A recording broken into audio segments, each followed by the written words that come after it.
सूरज ढल रहा था, अंधेरा पसरने की तैयारी में था। गांव की वह लड़कियां इसी अंधेरे का इंतजार करती हैं जिनके घरों में शौचालय नहीं होते। गांव की एक ऐसी ही लड़की हाथ में लोटा लेकर सोनी जगह की तरफ जा रही थी, जहां कोई आता जाता न हो। ठाकुर रणवीर प्रताप अपनी ऊंची हवेली के झरोखों में खड़े होकर बाहर की तरफ देख रहे थे। ठाकुर अपने गांव के सबसे अधिक शक्तिशाली, धनाढ्य और बहुत बड़ी हस्ती थे। उनका बेटा रणजीत अपनी मोटरसाइकिल पर सवार उसी राह से निकल रहा था।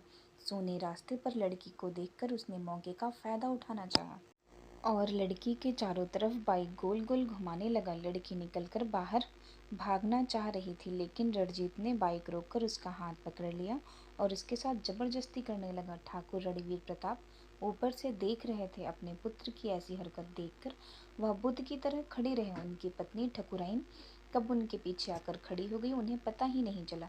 रणजीत अपनी हद को पार करे उससे पहले साइकिल पर एक नौजवान लड़का वहां से गुजरा। एक लड़की को इस तरह मुसीबत में देखकर अपनी साइकिल जमीन पर पटक दिया और रणजीत से भिड़ गया। दोनों में हाथापाई होने लगी। लड़की मौका मिलते ही वहां से भाग निकली और रोते हुए अपने घर पहुंची। उसे इस हालत में देखकर उसका भाई आग बबूला हो गया। उसने सीधे पंचायत में जाकर शिकायत दर्ज करवाई और तुरंत कार्रवाई करने की मांग रखी।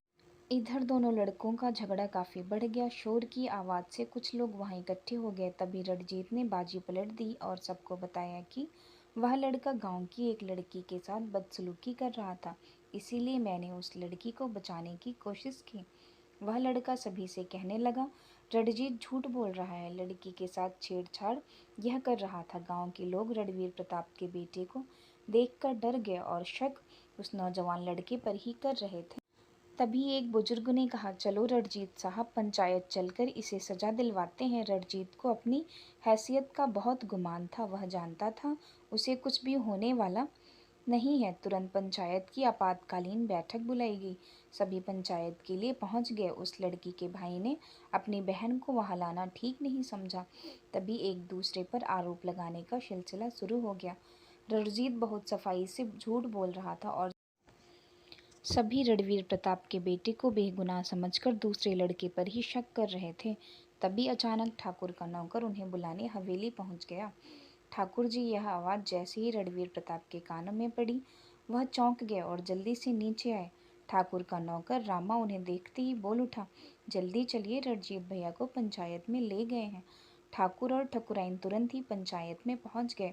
वहां जाते ही ठाकुर रणवीर प्रताप ने गुस्से में कहा, यह सब क्या हो रहा है? इतनी रात को मेरे बेटे को यहाँ क्यों लाए हो? क्या बात है? ठाकुर को सारी घटना से अवगत कराया गया। ठाकुर ने अपनी आंखों से सब कुछ देखा था, लेकिन पुत्र मोह में वह ऐसा प्रदर्शित कर रहे थे मानो उन्हें कुछ नहीं पता। नहीं नहीं, मेरा बेटा ऐसा नहीं कर सकता। इस नालायक लड़के को दंड दिया जाए, ठाकुर रणवीर प्रताप ने चिल्लाते हुए कहा। इससे पहले कि मुखिया कुछ बोले, ठकुराइन बीच में ही बोल पड़ी, रुक जाओ, आज का फैसला मैं करूंगी।